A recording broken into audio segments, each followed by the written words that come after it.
sane wangyang titiang. Para panureksa pacentokan basa Bali sane wangyang titiang.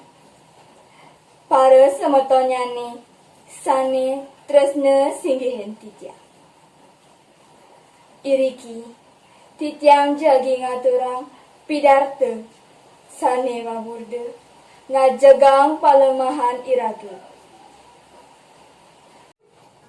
Palemahan inggih punika paikat imanusa iriki ling palemahanyane.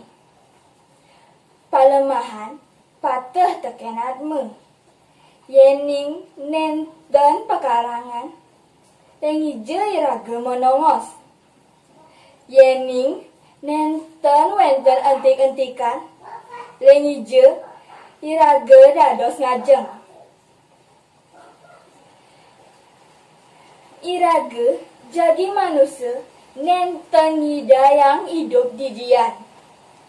Iraga perlu entik-entikan jadi ngajeng sewai-wai.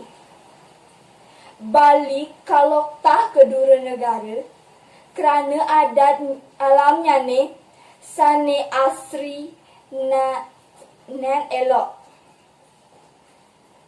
Iraga jadi generasi penerus Bali patut nyaga palemahannya ne.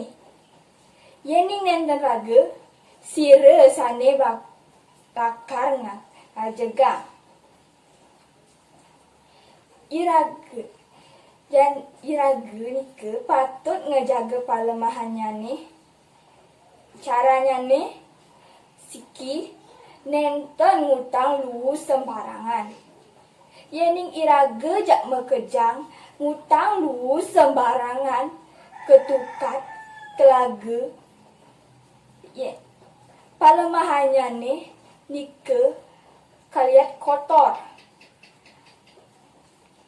Kalih nenten nebang utawi ngebah entik-entikan sane sampun kelindungin ring pemerintah.